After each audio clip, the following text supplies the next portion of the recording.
show on tap here today. We got somebody from New York City that is on here live stream, and we are super excited. This guy is phenomenal, and I can just tell you, I found him on Instagram, and I found him because he's doing some amazing videos, amazing things that nobody else is doing as a realtor, and I just wanted to highlight him and bring him in here. So let's see if we have him on here. Let's see what we got here. We got there. Hey, there he is. You're here, man. How you doing? I'm well, Brad. Thanks for having me. I appreciate it. Yes, this is intro there too. Thank you. You like that? You like that? Well, you are pretty amazing, I have to say. You're pretty darn amazing. Your name is Jeffrey St. Arromand, and you work at Ryan SERHANT, I guess, or SERHANT. Is that the correct name for the SERHANT? See, I said it wrong anyway. Darn it. That's all right. Anyone else that mispronounces it. Yeah, exactly. Well, I just wanted to tell you that what an amazing job you are doing as a realtor, as a video producing yourself with you, your fiance. Your whole company is just doing things that nobody else is doing in the real estate industry. And I look at a lot of different things. I'm with a franchise real estate company, but you guys are lighting it up. You really are. Yeah, and I tell you, that's one of the reasons we decided to come over here at SERHANT. We're the only firm that has an in-house studios team. So we have on the other side of this door here, I'm actually in our podcast studio, and we have that offered to all of our agents. And we have a full in-house, and these guys are really talented. I've worked with, in television for a while. I'm certainly going to get into that. But once I met a lot of the production people here, I was like, okay, I finally have someone that I'm speaking the same language. So it's great to have, that support. And that's what's really important. And it really allows you to open up the creative juices and do things that you typically wouldn't do, so it's really great being here. Well, it shows, because every time I look at one of your Instagram videos or anything, not only is it good quality, because it's not always about the quality, it's about the content and how you do it. Hugo and I talk about this many times when it comes to producing something. You could have 1080p everything, you could be 4K and all that stuff, but your show could suck. But seriously, but if you have the talent or you have the creativity, that will take away, that will actually enhance the quality of the video. And I got to say, you guys do a great job. So we'll get into that more. But I wanted to say, how in the world did you go from an award-winning sports television producer into real estate? I mean, how does that happen? Yeah, it's like it was an ongoing bug that I had, or that itch, And when I was in edit rooms and, I produced for a while and covered, and I tell people I covered everyone from Tom Brady to Kanye West. Oh, cool. So I really ran the gamut there.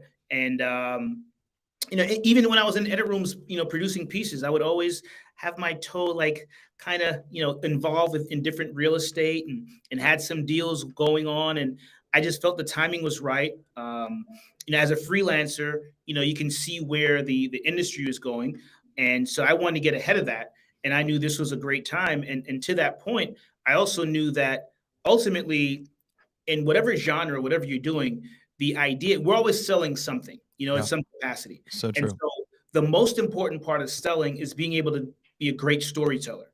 And that and those skills I knew would be transferable in the real estate world. And for me, it was just really finding the right firm that could really help to propel that. And again, how I landed here at SERHANT. And I think that's what really serves to be the differentiator for me and my fiance with what we're doing, is that we're able to tell captivating stories wrapped around the product that we're selling. And I think that's what it is. And we'll obviously we'll go into that a little bit more, but I think that's what really led to that transition, because I knew that the timing was right, and I knew the skill set is definitely applicable in real estate. Yeah, it really is. I was in the entertainment business myself. I mean, for a very short period of time. I mean, I was doing music from the time I was 13 and probably until around 25, and then that's when the real estate bug hit me, and then now 30 years later, I'm still doing real estate. But it is amazing how the entertainment part of me comes out. I mean, obviously, look what I'm doing here. I'm talking about real estate on a podcast, on a video cast. So it kind of works together. But I agree with you about the passions that you have. And my dad always said too, or it was somebody else that said, maybe Wayne Dyer said something about this, is that you don't sell the product, you sell the love that you have for the product. Yeah. And I always thought that was a cool way of looking at what we do. We sell the love for what we do. We don't sell any kind of a thing.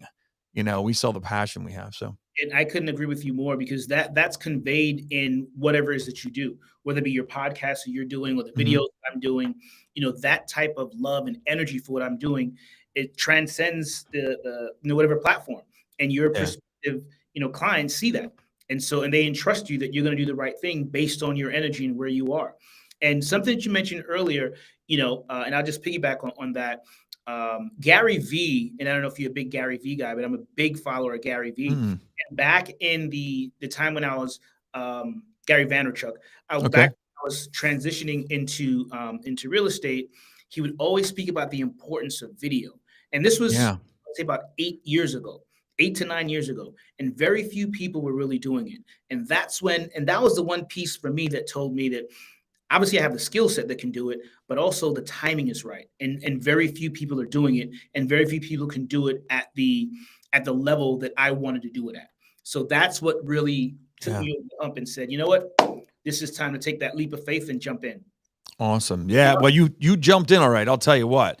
So when did you actually start? What year was it that you started selling real estate or started really getting in when you jumped in?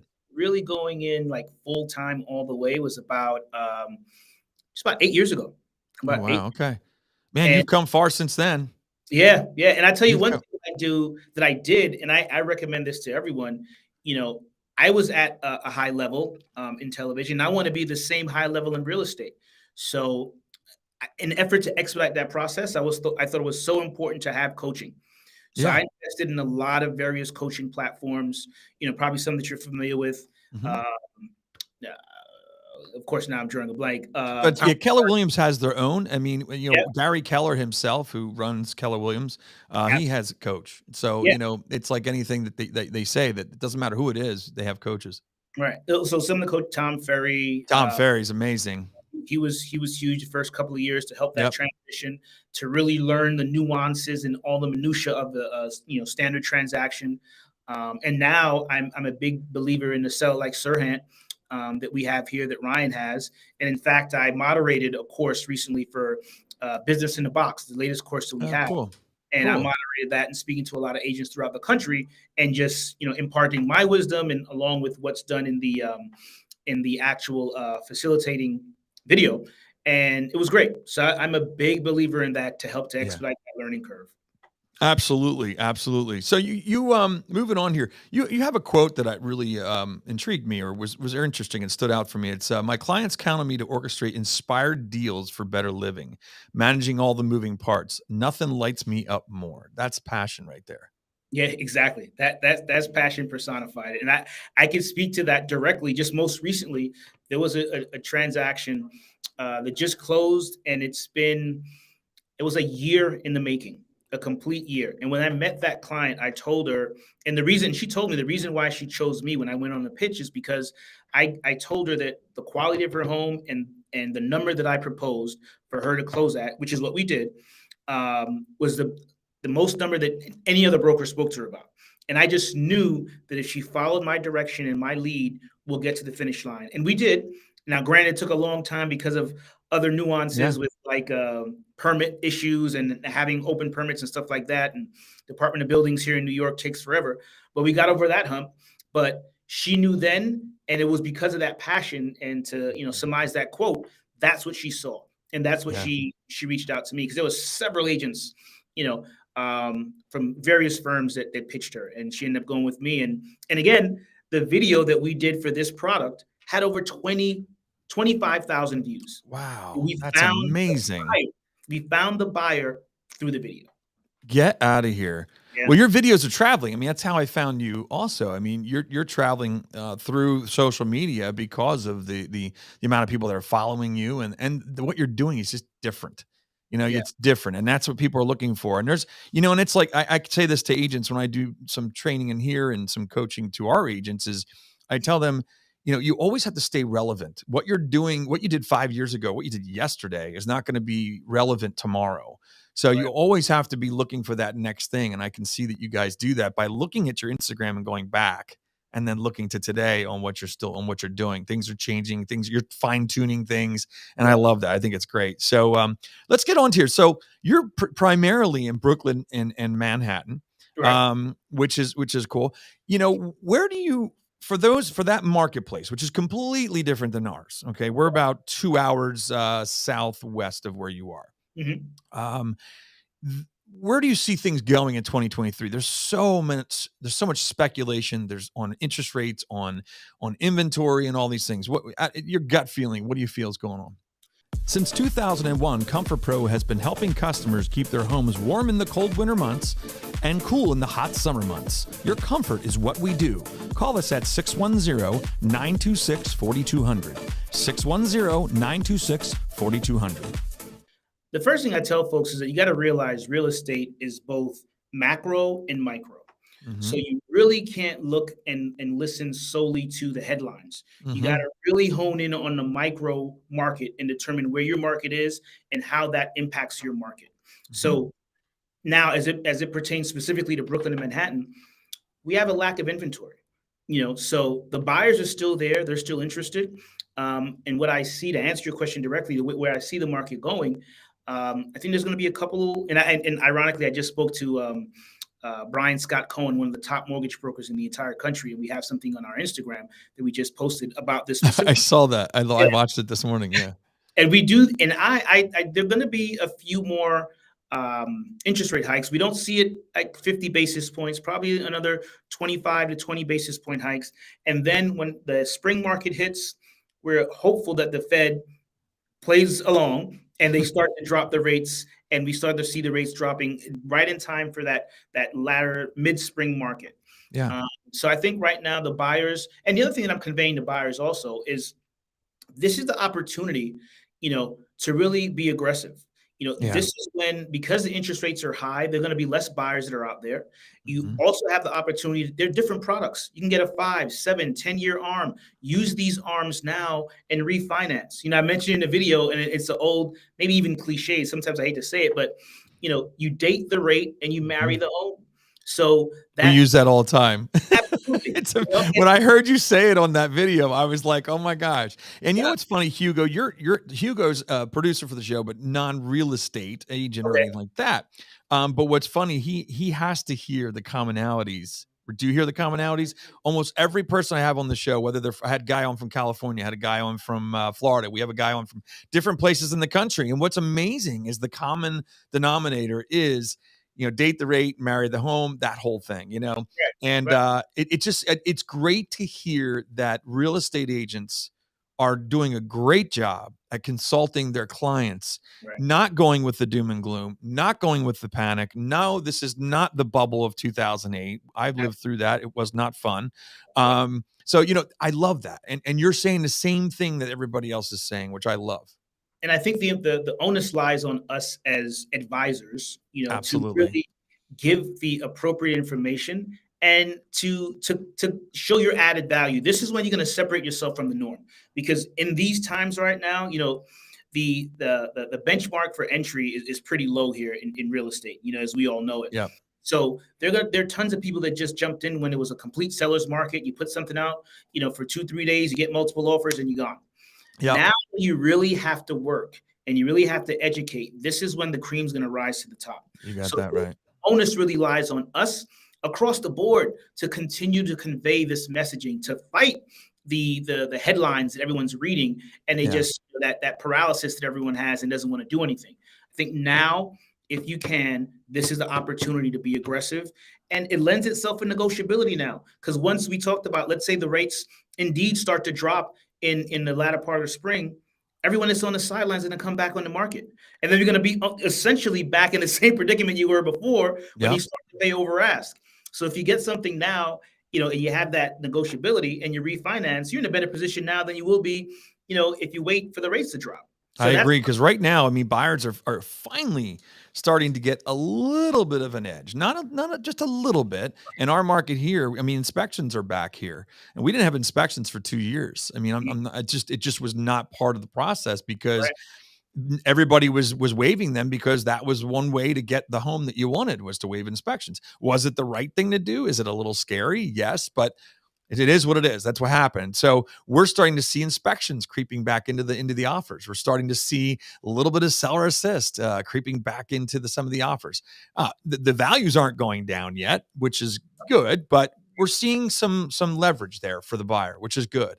Absolutely. And to what we talked about before, how we have to look at everything on a micro versus macro.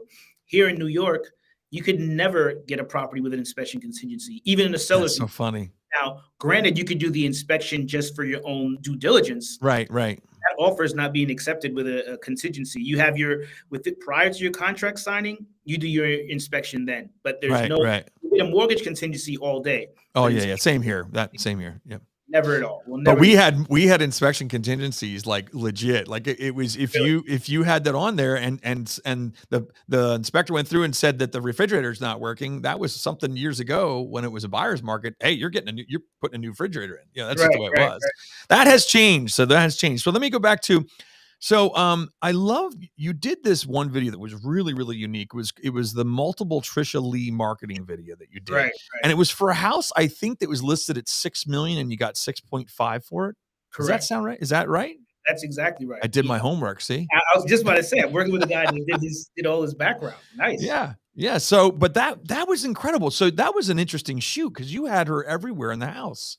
Yeah. So that we were actually, ideas. Oh, by the way, it was not your idea. Just so you know, exactly. I saw the video where you were fighting. It's not your idea. It was your fiance's idea. And happy wife, happy life, right? You got that right.